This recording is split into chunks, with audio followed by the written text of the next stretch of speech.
In 2025, one ordinary flight becomes the stage for a truth the world can no longer ignore.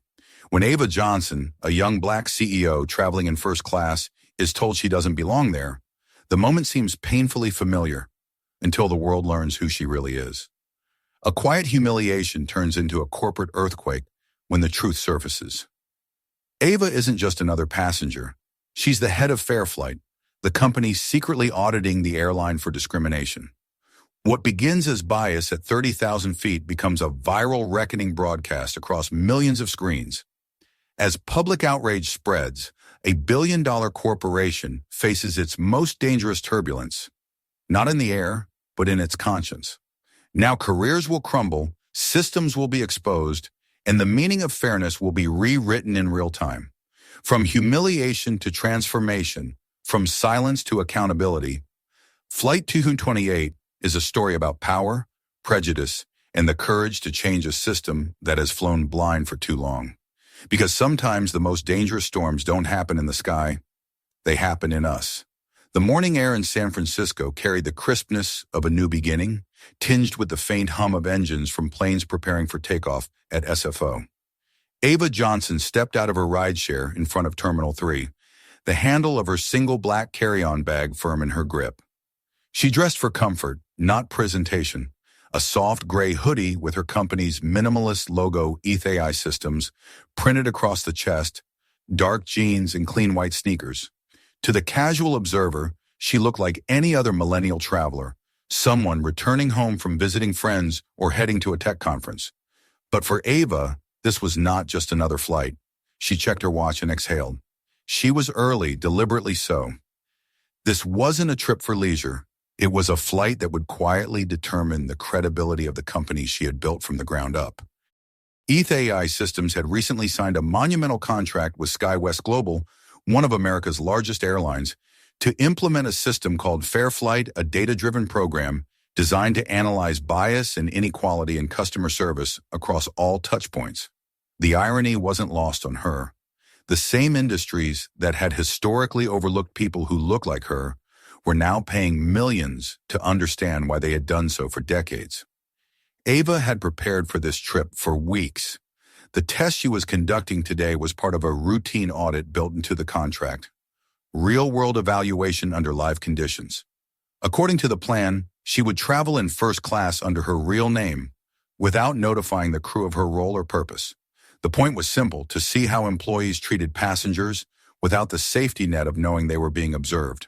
It wasn't about tricking anyone. It was about truth. Inside the terminal, she moved easily through security, used to the curious glances that sometimes followed her. Even in 2025, it still surprised some people to see a black woman traveling alone, first-class ticket in hand, laptop filled with confidential corporate data. At the gate, she found a quiet corner near the window where the morning sun stretched across the tarmac, painting everything in gold. She sipped her coffee and reviewed her notes.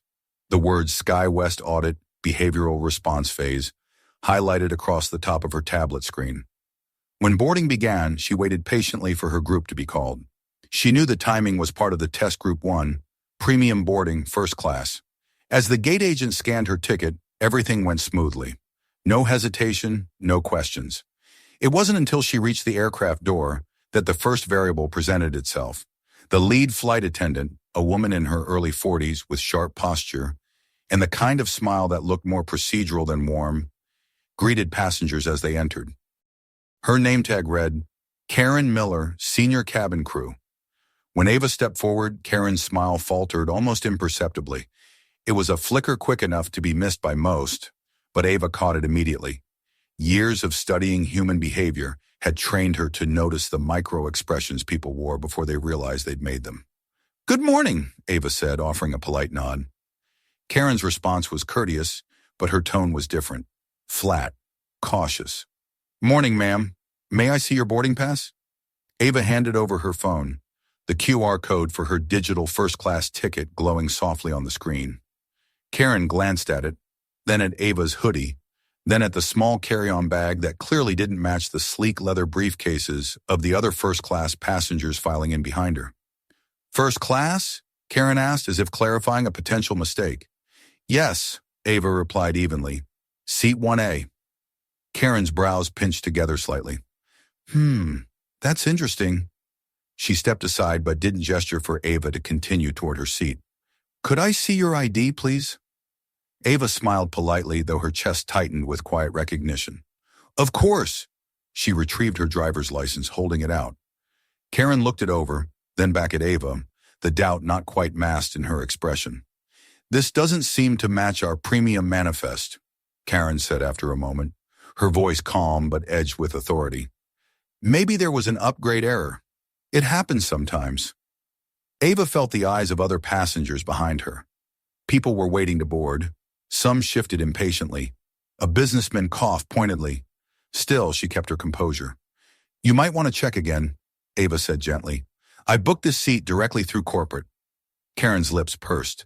She tapped her tablet, scrolling through the passenger list. Ms. Johnson, was it? Yes, Ava Johnson. Karen gave a slow nod, but her fingers moved across the tablet screen as if she already knew what she expected to find or not find. Yes, I'm not seeing that name here. Ava leaned slightly forward. It should be there. I confirmed last night. Karen's eyes lifted, steady and unyielding. Ma'am, I've been doing this for over 15 years. I know when something's not right. First class is reserved for our premium passengers. The words hung in the air like smoke. Ava felt them land, not because they were new, but because she had heard their echo her entire life in school, in boardrooms, in hotel lobbies, in every space that decided who belonged and who didn't. She inhaled slowly, the way she always did when she needed to keep her mind clear. May I speak to the purser? She asked. Karen's chin lifted. I am the purser. Behind Ava, someone muttered, What's the holdup? Another sighed loudly. The tension began to thicken in the narrow aisle. At the corner of her vision, Ava noticed a young woman several rows back discreetly holding her phone at chest height. The camera lens angled toward them. Ava took a measured breath. Would you please double-check your manifest for my confirmation number? It's JY8731. Karen hesitated, her mouth tightening. She typed in the code, then frowned. It says A. Johnson, but this passenger is listed as part of SkyWest Global Corporate Partners. That can't be. Ava smiled faintly. That's me. Karen blinked. You work for SkyWest Global? I work with them, Ava corrected. My company does, actually. Karen's expression didn't shift toward apology. Instead, she gave the sort of smile that was meant to end a conversation, not continue it. Ma'am, we'll sort this out later. For now, could you please take a seat in the main cabin so we can continue boarding? The calmness in her tone was almost impressive, practiced to sound polite while firmly communicating authority. But Ava's patience was running thin. With respect, she said softly, I have the correct seat. You're welcome to call your supervisor if there's confusion. A man in a tailored Navy suit seat, 1C, turned around slightly, sensing the rising tension. He gave a sympathetic smile to Ava, then glanced at Karen. Maybe she did a mileage upgrade, he offered, trying to diffuse the moment. Karen gave a tight laugh. Our premium upgrades are for frequent flyers, sir, business travelers, people who belong up here. The emphasis was light, almost casual, but its meaning was unmistakable. For the first time, Ava felt a flicker of anger beneath her calm exterior. She had spent years learning how to stay professional, how to disarm hostility with logic, how to smile when confronted with disbelief. But here on a plane that her own company had indirectly helped maintain, she was being told she didn't belong because she didn't look the part. The irony was painful. Still, she refused to raise her voice. Ms. Miller, she said calmly, you might want to verify the full manifest with the operations team before you continue. Karen folded her arms. Ma'am, we're on a schedule. I can't delay boarding because of a ticketing error. Ava met her gaze evenly. Then this delay is on you. For a brief second, the two women stood in silence, the hum of boarding passengers fading behind them. The moment was small but seismic, the quiet clash of authority versus accountability. Behind Ava, someone whispered, This is getting good. Another passenger muttered, Unbelievable. The camera from the young blogger had shifted slightly higher, catching both their faces. Karen finally exhaled sharply, speaking into her headset. Tom, can you come forward? I have a seating dispute. The intercom crackled with the captain's voice. "Cabin crew, prepare for final boarding." Ava's pulse steadied. This was no longer just a misunderstanding. It was the beginning of something larger. As the senior attendant Tom arrived, confusion already visible on his face, Ava realized how ironic it was that this uncomfortable confrontation at the airplane door was precisely what Fairflight had been designed to reveal. She hadn't expected to become her own case study, yet here she was. And as Karen leaned toward her colleague, whispering her version of events, Ava could already feel the shift happening, not just in the cabin, but in the air itself, the way tension thickened before a storm broke loose. The flight hadn't even left the ground, and yet Ava knew nothing about this day would stay contained at 30,000 feet. It was only the beginning of a journey that would shake an entire industry from the inside out. The murmurs in the cabin grew like the low hum of an approaching thunderstorm. People were still filing into their seats, the rhythm of boarding interrupted by the silent duel at the front of the plane. The air seemed to hold its breath, charged with a kind of tension that felt both intimate and public. Ava stood where she had been left, in the narrow space between the first-class seats and the boarding door, her calm composure starting to fracture beneath the weight of humiliation. Karen Miller, arms crossed now, refused to look at her directly. The older woman was focused on her tablet, pretending to verify something, while the line of passengers behind Ava twisted uncomfortably, their faces registering curiosity, pity, or quiet judgment. Ava could feel every gaze on her, the heat of being on display. She'd lived this moment in other forms before. The hotel clerk who asked her to wait for her boss. The investor who assumed she was someone's assistant. The networking event where she was mistaken for a caterer. But this was different. This wasn't a private slight that would dissolve after a polite correction. This was a scene unfolding in a metal tube full of strangers, every second of it amplified by the quiet whir of cameras now pointed in her direction. The young woman she'd noticed earlier, maybe 25, with dyed purple hair and the restless energy of someone who lived online, now openly recorded. Her phone was tilted vertically, the small red dot of live blinking in the corner. Ava caught her reflection on the glass of the overhead bin and realized the moment was no longer hers to control. "Excuse me," came the voice of the senior flight attendant, Tom Garcia, as he approached from the rear of the first-class section. His tone was brisk, the way people sound when they have already been told there's a problem waiting to be fixed. "What's going on here?" Karen turned, visibly relieved to hand the moment off. "We have a passenger claiming a first-class seat that doesn't appear on our manifest," she said crisply. "I've double-checked." Tom glanced at Ava, then back to Karen. "You've double-checked?" "Yes," Karen said. "Her name isn't listed as a premium passenger." Ava's voice was steady, though softer than before. "That's because you're looking for the wrong name format.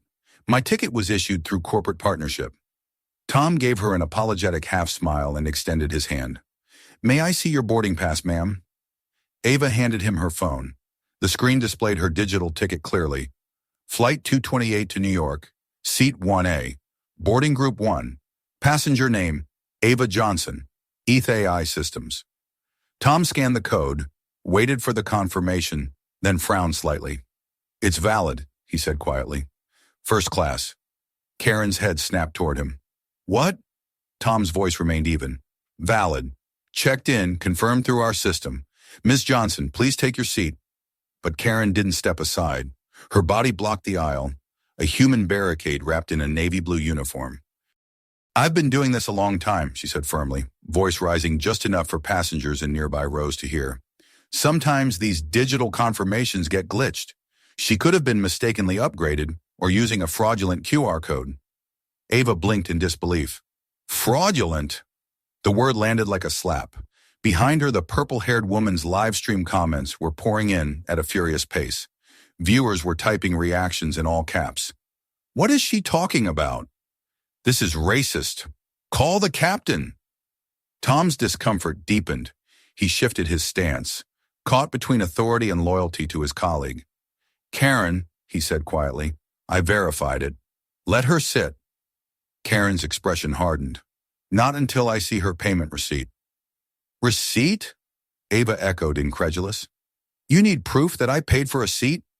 Karen didn't flinch. I'm just following procedure. But there was no such procedure, and both of them knew it. Still, the hierarchy of an airplane is like a stage play with one rule. The passengers follow the script the crew controls. Ava's jaw tightened, but she said nothing more. She knew if she raised her voice, the narrative would turn on her. She had seen how quickly victim could become threat. The camera phones multiplied like mushrooms after rain. Someone whispered, "Is this going on TikTok?" Someone else muttered, "Unbelievable, in 2025. Karen turned to Tom, her tone clipped. "We're already late for pushback. Can you ask her to take a temporary seat in economy until we confirm this after takeoff?" Tom hesitated. His professionalism cracked for a moment, replaced by something closer to fear. "I don't think that's a good idea, Karen." But Karen was already signaling to the gate agent at the door. "We have a passenger refusing to comply," she said into her headset. Ava felt something cold settle in her chest. She had come here to observe others' behavior, not to be the subject of the lesson. But the irony was now unavoidable. Everything she had designed Fairflight to detect, implicit bias, hierarchical abuse, procedural denial, was being enacted around her in real time. The gate agent returned, confusion flickering in his eyes as he checked the manifest. He looked from the tablet to Ava, then back to Karen. "It says right here she's cleared for 1A. Partner ticket through corporate operations." The silence that followed was a strange kind. Not relief, not resolution, but collective embarrassment. Even so, Karen didn't move. "That can't be right," she said, her voice faltering slightly for the first time. She's not on the premium list." Tom exhaled, clearly exasperated. "Karen, come on, let her sit down." But Karen's authority was a fragile thing. It depended on never being wrong in front of passengers. And now with cameras pointed, that authority was slipping through her fingers. Ava's phone vibrated in her pocket. She ignored it. She could already guess what it was. One of her project coordinators tracking the audit data feed. The Fairflight system was designed to monitor public sentiment in real time, using social media scraping to detect keyword spikes around incidents of bias. If she opened the app right now, she would probably see her own name trending. She looked past Karen toward her assigned seat. It sat there waiting, pristine, untouched. The irony of being denied entry to a place she had earned, both literally and symbolically, was not lost on her. The purple-haired woman caught her eye and mouthed, "Keep calm. It's all on video." It was strange how much power those words carried. Ava straightened, her voice calm but sharper than before. "You're making a mistake that's going to embarrass your airline, Ms. Miller. I suggest you verify with your corporate liaison before this goes any further." Karen's fingers hovered uncertainly over her radio. "My corporate liaison?" "Yes," Ava said. "Ask them about the ETHAI Systems partnership. About the Fairflight audit." Tom's head snapped toward her. "Wait," he said softly. "You're—" Ava nodded once. "Yes." The meaning sank in like a stone through water. Karen froze. For a heartbeat, the only sound in the cabin was the buzz of a phone notification and the distant thrum of jet engines on the tarmac. "Ma'am," Tom said quietly. "Are you saying—" Ava didn't answer him directly. "Call your operations center," she said instead. "They'll confirm everything." Karen's face flushed, color rising from her collar to her temples. The reality of what she'd done, publicly and in front of witnesses with cameras, was beginning to dawn on her. But pride is a powerful armor. She swallowed and said, "I've seen forged credentials before. People pretend to be executives all the time." The cabin erupted in murmurs again. Ava didn't respond to the accusation. She simply stood there, her silence louder than any argument. Her composure was terrifying in its precision, the way a still lake reveals more depth than a stormy sea. It was then that the young blogger, whose audience had now grown past 10,000 viewers, whispered loudly enough for several people to hear, "This woman just accused the wrong person." Karen flinched. At that exact moment, the intercom crackled with the captain's voice, laced with irritation. "Cabin crew, what's the delay?" Tom pressed his radio button. "Captain, we're resolving a seating discrepancy. We'll be ready in a minute." The captain sighed audibly over the speaker. "Make it quick." But the minutes stretched on. Passengers started tweeting, texting, uploading short clips. Words like discrimination, bias, corporate misconduct began appearing across platforms. Ava's phone buzzed again. She could feel it vibrating steadily now, like a pulse. Somewhere, an algorithm was already detecting the firestorm being born in real time. Karen finally exhaled. "Fine," she said stiffly. "You can sit, but I'll be filing a report after takeoff." Ava met her gaze, her voice measured. "You do that." She walked past her into seat 1A, her movements composed, deliberate. Every camera in the cabin followed her. She placed her carry-on in the overhead bin, sat down and buckled her seatbelt, as though nothing unusual had occurred. But inside, her thoughts were electric. She had spent years designing systems to quantify bias, to make discrimination measurable and undeniable. Now, through a twist of fate, the system was testing itself, live in front of thousands. The data from this single flight, social engagement, sentiment analysis, escalation behavior, would be enough to rewrite entire sections of SkyWest corporate policy. Across the aisle, Karen fumbled with her radio, whispering urgently to someone in operations. Her face turned pale. Ava could hear fragments of the conversation. Her name, the word audit, the phrase corporate partnership. Within minutes, the captain himself stepped out of the cockpit. "Ms. Miller, Mr. Garcia, what exactly is going on here?" His voice was stern but restrained, the voice of someone trying to keep a problem from becoming a headline. Tom spoke first, his tone measured. "Sir, the passenger in 1A is Ms. Ava Johnson, CEO of ETH AI Systems. It appears she's part of the Fair Flight Audit Program." The captain blinked, then turned slowly toward Karen. "You realize what that means?" Karen nodded mutely. The captain's jaw tightened. "Then this entire exchange is being recorded." He didn't need to say by whom.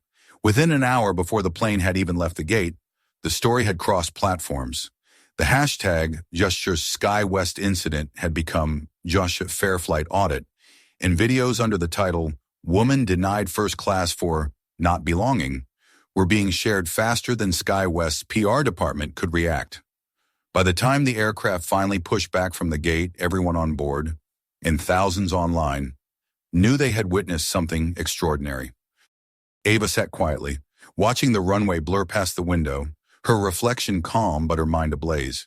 She hadn't planned to become the center of her own experiment, but perhaps this was the truest data her program could ever capture. Human bias wasn't abstract. It was alive, embodied, and now, thanks to a single camera in a viral stream, visible to the entire world. Somewhere high above the clouds between San Francisco and New York, an industry's reckoning had begun. The aircraft door closed with a dull, hollow thud that seemed to seal more than just the cabin.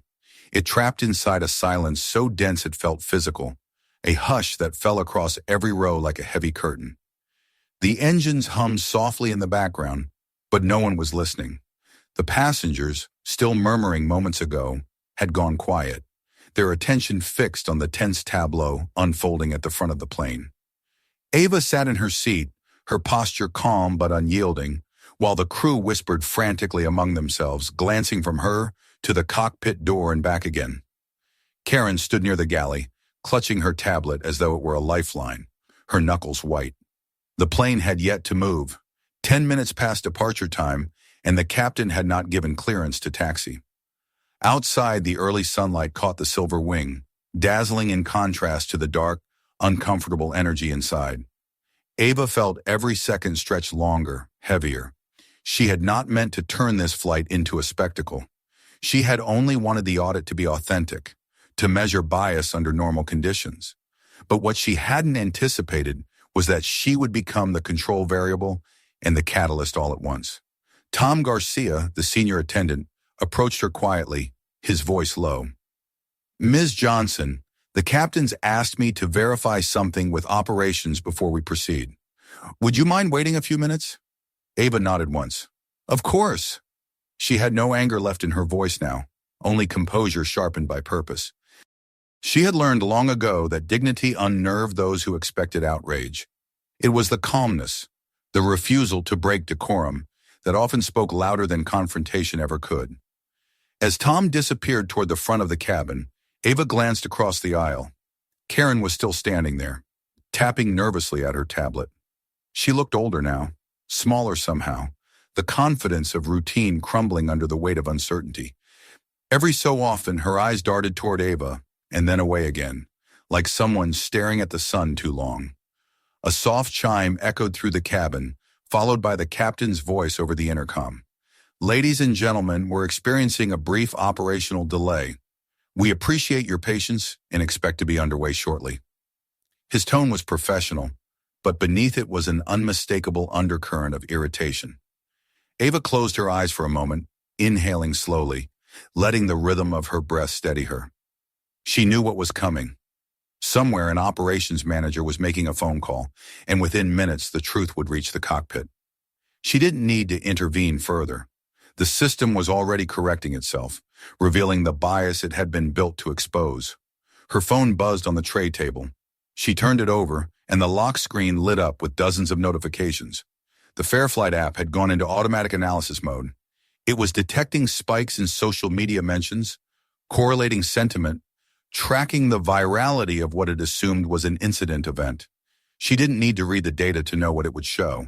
The network had already turned her humiliation into content. Somewhere behind her, a voice whispered, "She's the CEO of the audit company. My friend just texted. It's all over Twitter." The murmur spread like wildfire through the cabin. Heads turned, phones glowed. The tension shifted from hostility to shock. Karen's tablet pinged, the alert loud enough for those nearest her to hear. She glanced down, eyes widening at the message displayed. Her breath hitched audibly. Tom reappeared at that exact moment, speaking quietly to her, but Ava could see the change in his expression, the unmistakable realization of just how grave the situation had become. Then came the captain's voice again, this time directed only through the crew's headsets. Ava couldn't hear the words, but she didn't need to. Karen's reaction said enough. Her shoulders stiffened. Her lips parted slightly. She looked over at Ava again, but this time there was no pretense of authority in her gaze. Only disbelief. Tom turned toward Ava, his tone cautious but respectful. "Ms. Johnson, the captain would like to speak with you privately before we continue. Would you mind stepping into the galley for a moment?"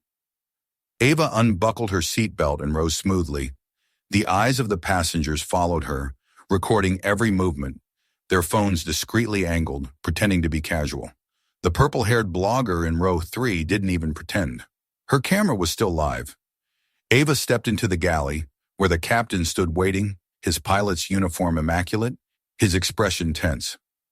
"Ms. Johnson," he began, his tone measured, "I just spoke with our operations center and corporate office. They confirmed your credentials and your role in the Fairflight audit program. It appears this flight was part of your scheduled test." "Yes," Ava said simply. The captain exhaled slowly. "Then I owe you a personal apology. This situation never should have escalated the way it did." "I understand," Ava replied. "But escalation was kind of the point, wasn't it?" He met her gaze, the weight of what she implied dawning on him. "You mean this entire interaction was the audit?" Ava finished for him. "Unplanned, unscripted, and unfortunately, very revealing." The captain nodded grimly. "I see." He paused. "Ms. Miller didn't know who you were, of course. But that doesn't excuse her conduct." "Nah." "No," Ava said quietly. "It doesn't." For a long moment, no one spoke. The hum of the engines filled the silence, and the captain's eyes flicked toward the cabin, where the passengers waited, restless and filming. "This has already spread, hasn't it?" Ava gave a faint, humorless smile. "It's been trending for about 15 minutes. The captain closed his eyes briefly. "Jesus." He straightened, tugging at his collar. "Ms. Johnson, we'll resolve this professionally. I'll make sure of it." "I'm sure you will," Ava said. "But professionalism isn't the same as accountability." When she returned to her seat, the mood in the cabin had shifted completely. The hostility was gone, replaced by uneasy fascination. She felt the eyes of the passengers follow her, but now they carried curiosity instead of suspicion. The purple-haired blogger was whispering excitedly into her phone. "Yeah, it's confirmed. She's the CEO of the company that audits airline discrimination. This whole thing's an actual corporate test." Karen stood frozen near the galley, staring straight ahead, as though trying to disappear into the wall. The captain's voice came over the intercom again. "Ladies and gentlemen, thank you for your patience. We're resolving a customer service issue and will be underway shortly.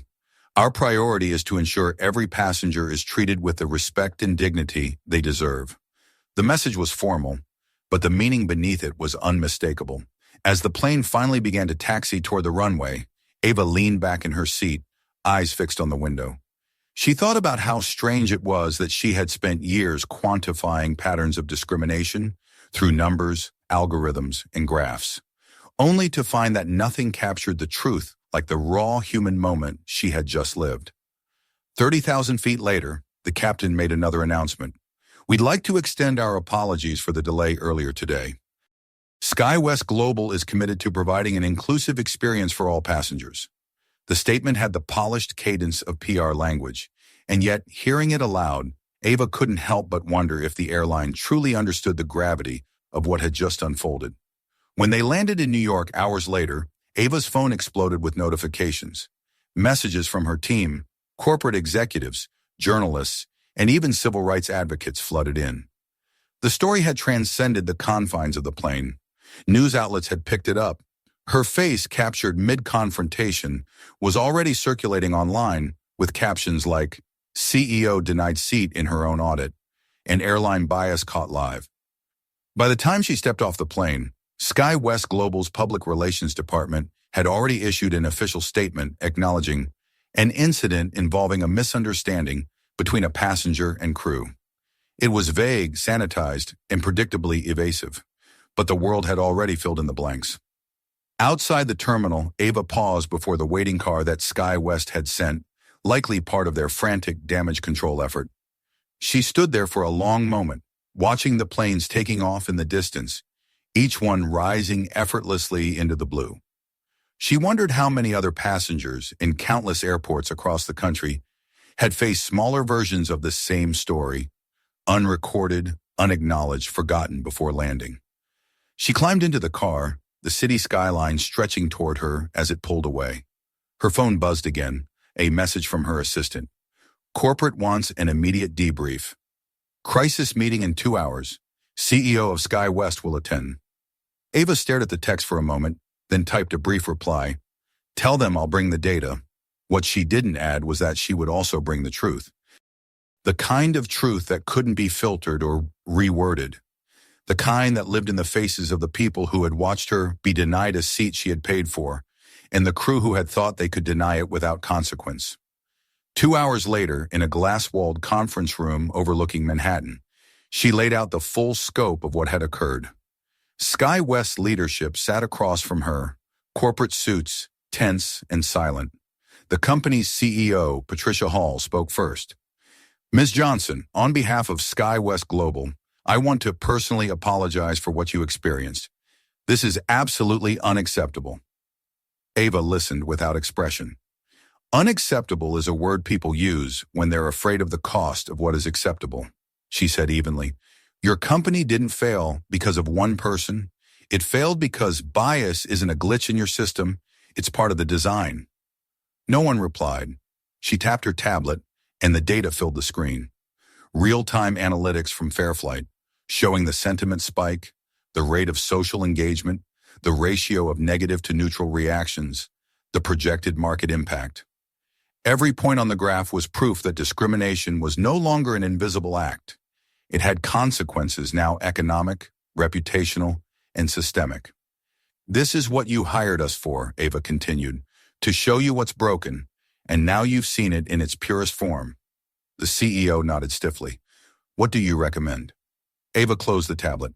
"Accountability, retraining, transparency. But above all, acknowledgement. The world is watching, and not because of me, because this isn't just my story. It's everyone's who ever got told they didn't belong in a place they had earned."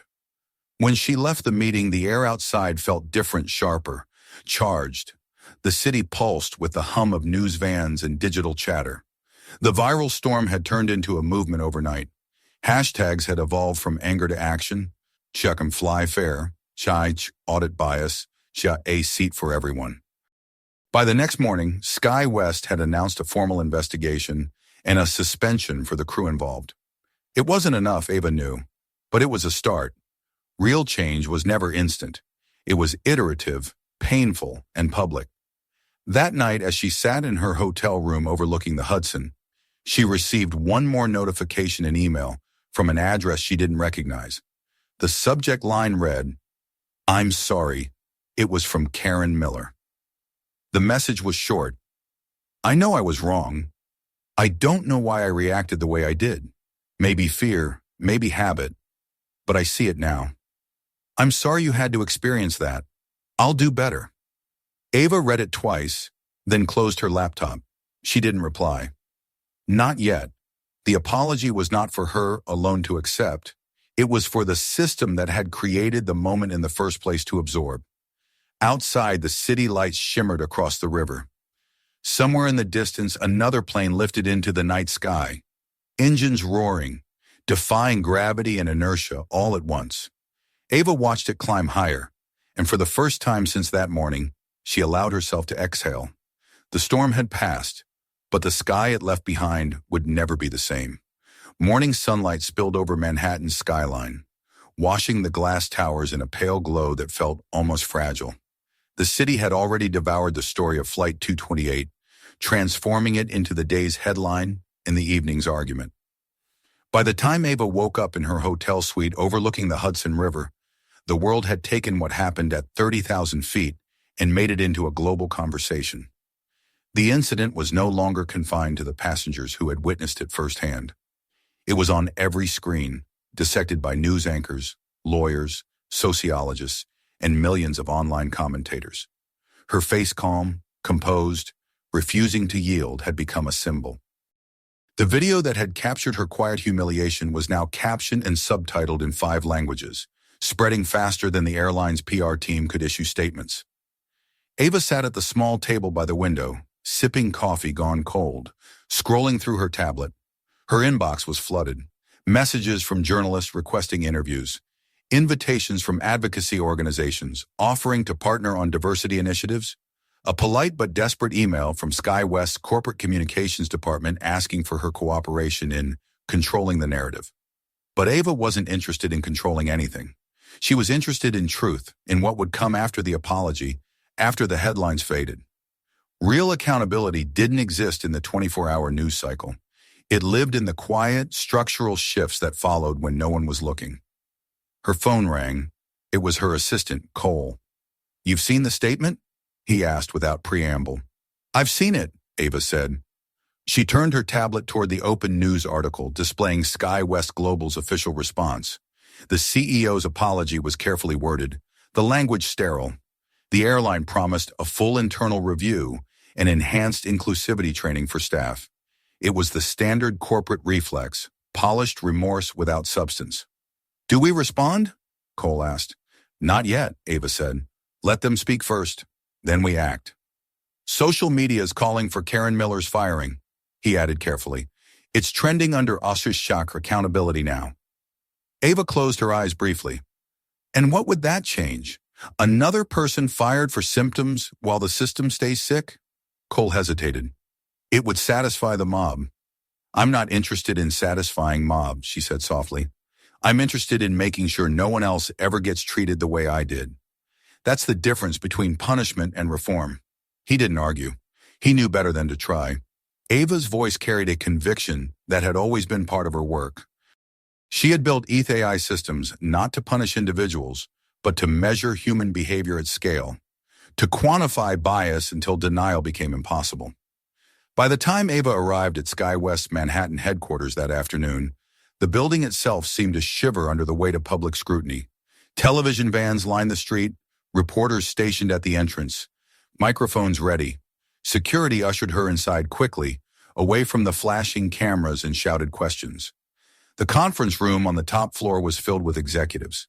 The mood was strained, part fear, part calculation.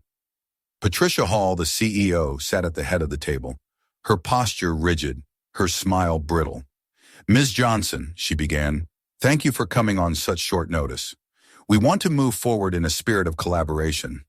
Ava nodded but didn't smile. "Collaboration isn't what this meeting needs," she said. It needs clarity. Patricia blinked, thrown off balance. Of course, we're here to listen. Good, Ava replied, setting her tablet on the table. Then let's start with what went wrong.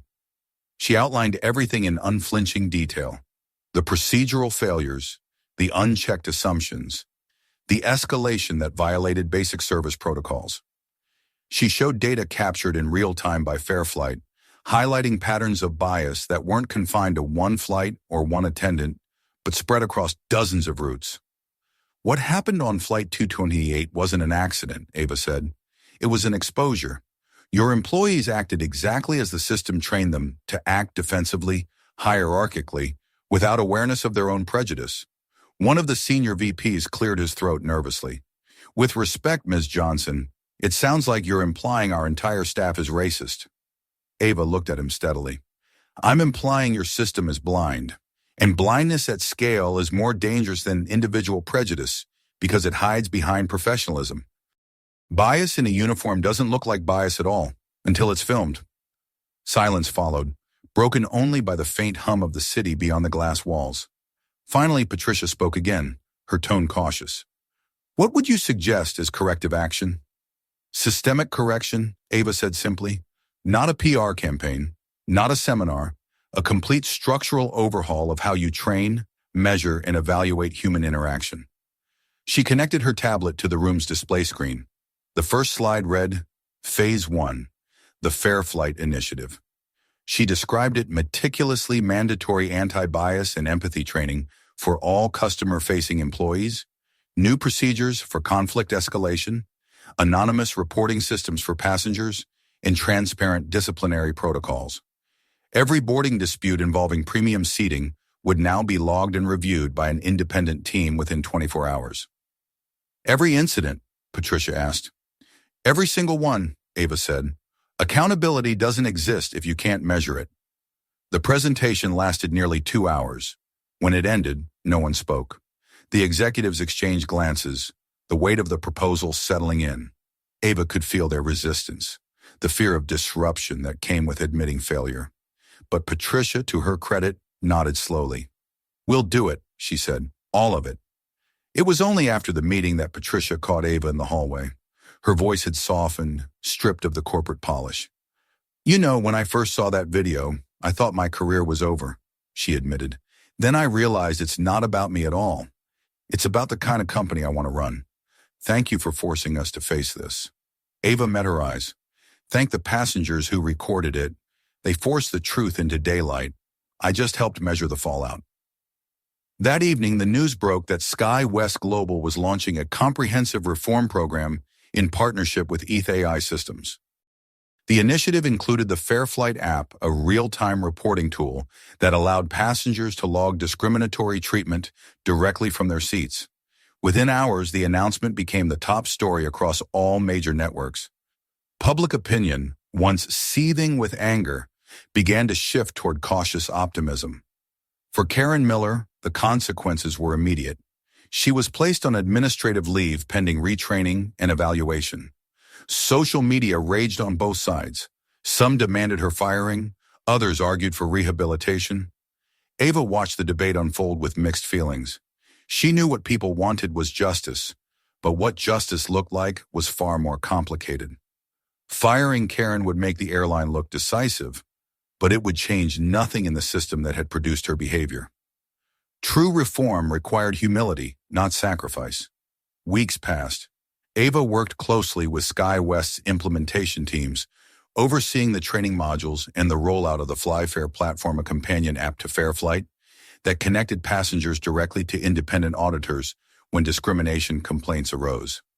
Each update felt like progress carved from resistance.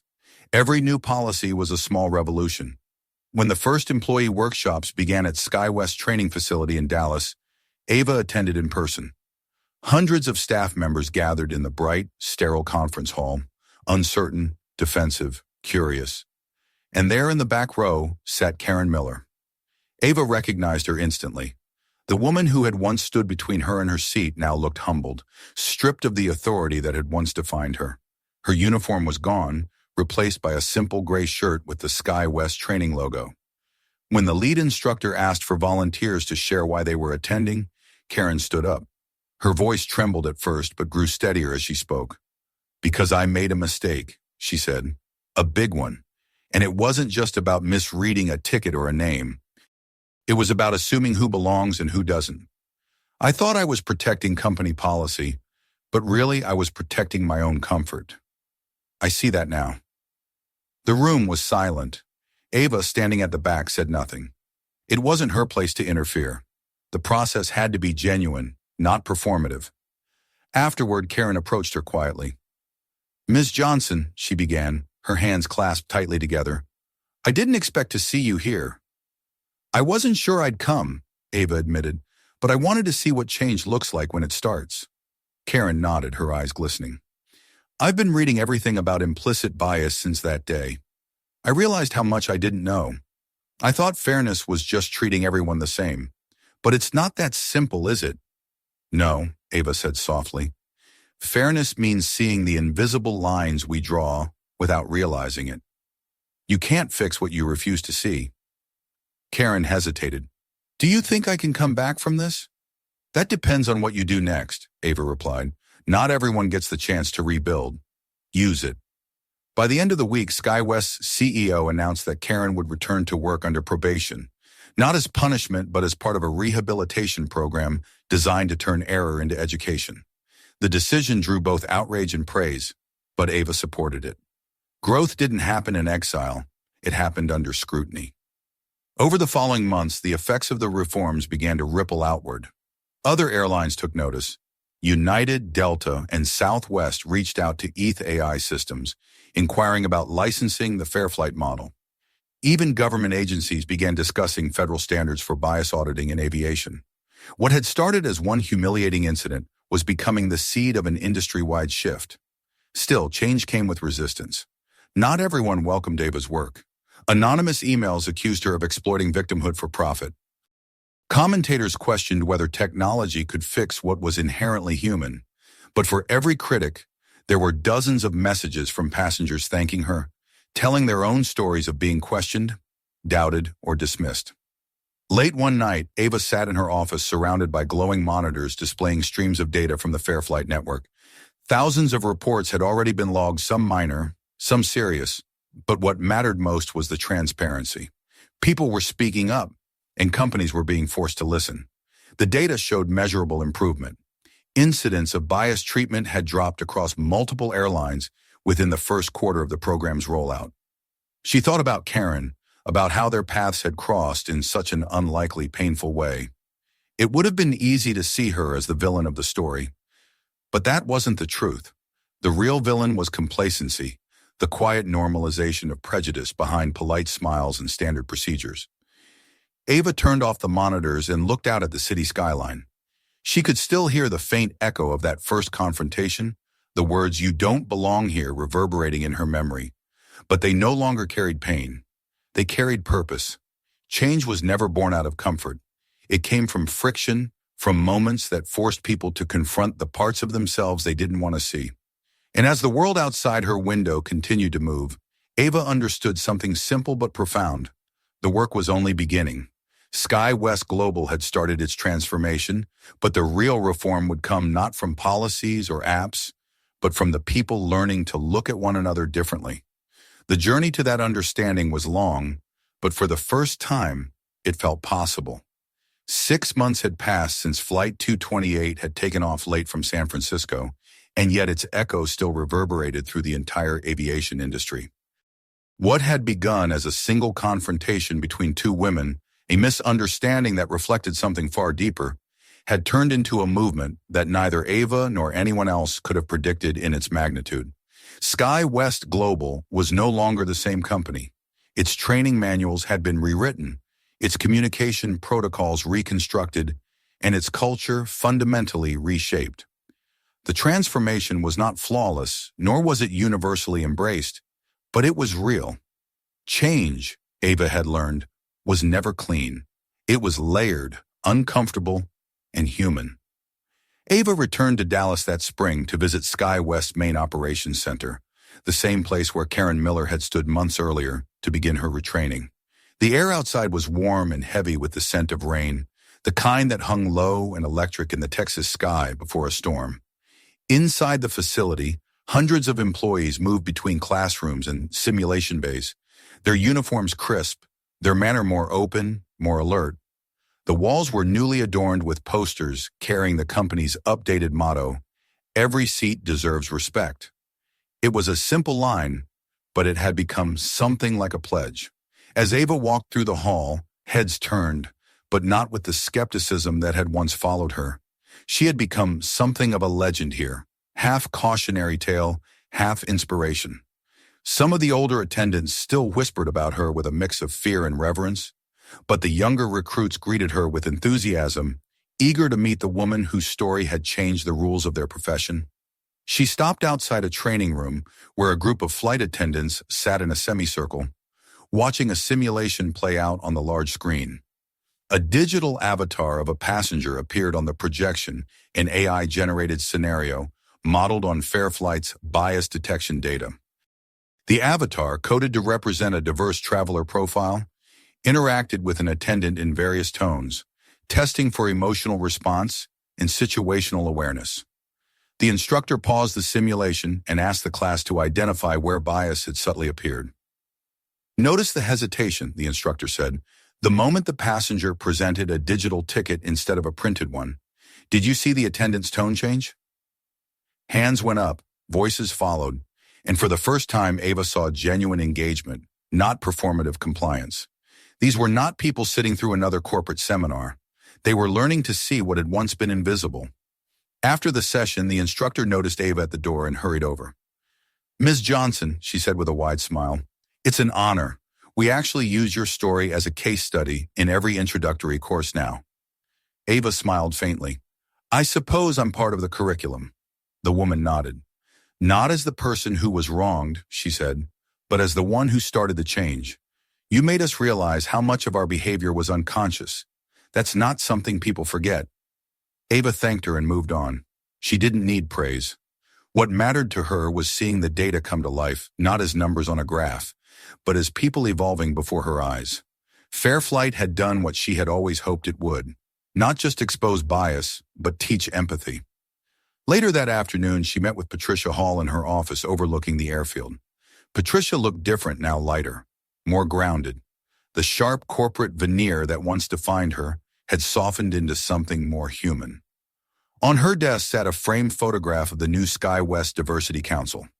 Pilots, engineers, flight attendants, executives, all representing different ages, races, and backgrounds. "I wanted you to see this," Patricia said, handing Ava a printed report. "It's the 6-month progress review. Complaints related to discrimination are down 40%. Passenger satisfaction's up 23%, and the Fairflight metrics show a steady decline in escalation triggers." Ava flipped through the report slowly, her expression unreadable. "That's good," she said finally, "but data can't measure trust. That's what you have to keep building." Patricia nodded. "We're trying. You were right, you know. It wasn't about one person, it was about a system, and systems take time to heal." They stood by the window for a moment, watching a SkyWest jet taxi down the runway. The company's logo gleamed beneath the sun, but there was something new stenciled just below it. "In partnership with Fairflight." It wasn't marketing, it was accountability made visible. "Will you be speaking at the conference next week?" Patricia asked. "The one in D.C.? Ava nodded. "Yes, I'm on the Ethics in Aviation panel." "Good. The industry needs to hear your voice again." That evening, Ava flew back to New York. It was a red-eye flight, quiet and half-empty, giving her time to think. She sat by the window, watching the lights of Dallas fade below, and the clouds swallow the city in silver darkness. Somewhere between takeoff and cruising altitude, she thought of Karen Miller. It had been months since their last conversation at the training center. Ava had followed her progress indirectly through reports and occasional updates from SkyWest staff. Karen had completed the full retraining program and had recently been reinstated not as a regular flight attendant, but as a mentor in the new Cultural Competency Initiative. She now traveled between training facilities, sharing her story with new recruits. Ava had insisted that the program include perspectives from those who had failed and learned, not just those who had succeeded. Redemption, she believed, was the most powerful form of education. When the plane landed at JFK, her inbox already held a message from Karen. The subject line was simple: my first-class flight back. The message itself was short but carried weight. I boarded a flight to Chicago today to lead my first workshop.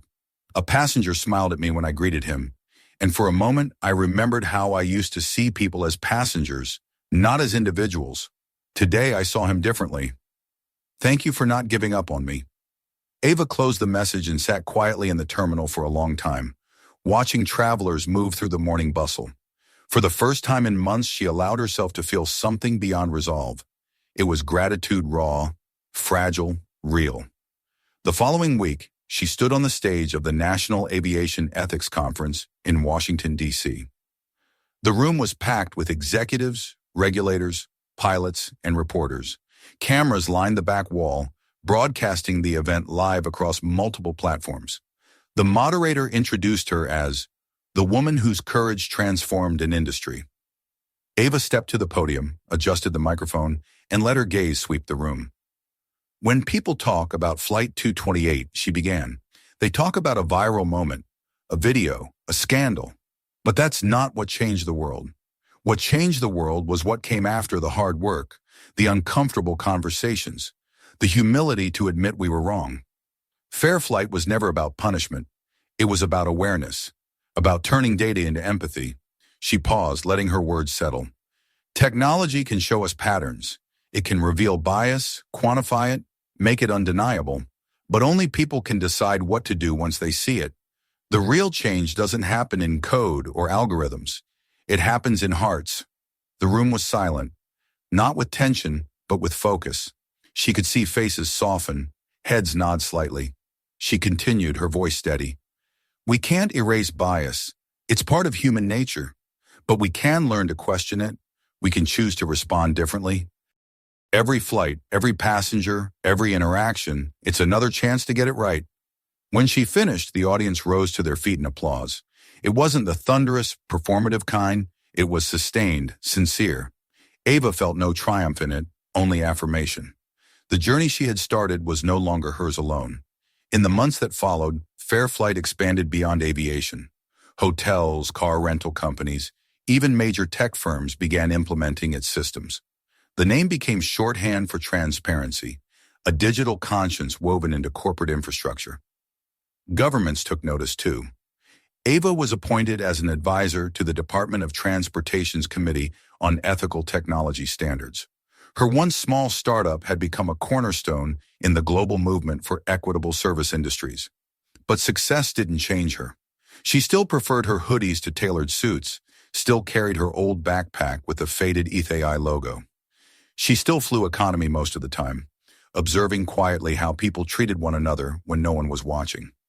One late afternoon in spring, she received an invitation from SkyWest to attend the unveiling of their new fleet at LAX. It would be the company's first line of planes built entirely under the Fair Flight compliance model. Curious, she accepted. The hangar was filled with journalists and employees when she arrived. At the center stood a gleaming aircraft with SkyWest Global across its body, and beneath it in elegant letters, the Fair Flight emblem, a stylized open sky, forming the shape of two hands meeting. The symbolism was simple but powerful. Patricia Hall gave a short speech about the journey from crisis to reform, crediting the partnership with ETHI Systems for helping redefine the company's values. Then she gestured to the side of the stage. And now I'd like to introduce someone who represents that transformation better than anyone, our new head of cultural competence training, Karen Miller. A murmur rippled through the crowd as Karen stepped forward. She looked confident, composed, wearing the same uniform that had once symbolized her authority, but now it represented something new. Her voice was steady as she spoke. 6 months ago, I was part of the problem. Today, I stand here as part of the solution. I can't undo what happened, but I can help make sure it never happens again. Every time I train a new recruit, I tell them one thing. Fairness isn't a rule. It's a choice you make in every moment. Ava stood at the back, watching. When the ceremony ended, Karen found her among the crowd. For a second, neither spoke. Then Karen extended her hand. "You changed my life," she said quietly. Ava shook her head. "No, you changed your own. I just showed you the mirror." They smiled, a small human gesture that carried the weight of everything between them. The anger, the pain, the understanding, the forgiveness. As Ava left the hangar, the sun dipped low, casting long shadows across the tarmac. A jet roared overhead, slicing through the clouds with effortless grace. She watched it climb higher, its contrails stretching across the sky like a promise. The world was still imperfect, still full of unseen biases and quiet injustices. But there was progress now, measurable, visible, undeniable. Every flight that took off carried not just passengers, but a new kind of awareness, a shared commitment to dignity in the air. Ava smiled to herself as she walked toward her car. The flight that had once delayed her by 3 hours had ended up changing everything: her life, a company, and perhaps even an industry. And as the sky glowed pink and gold above the horizon, she thought that maybe, just maybe, it was possible to build a future where everyone, no matter who they were or what they looked like, could board without question and fly without fear. The engines thundered in the distance, and for the first time in a long time, the sound didn't remind her of confrontation. It reminded her of ascent. If this story moved you, don't stop here. Hit subscribe and stay tuned for more stories that challenge, inspire, and reveal the truth behind everyday moments. Turn on the notification bell so you never miss the next episode. And if you believe this message deserves to be heard, share this video with the world. Your voice keeps the story flying.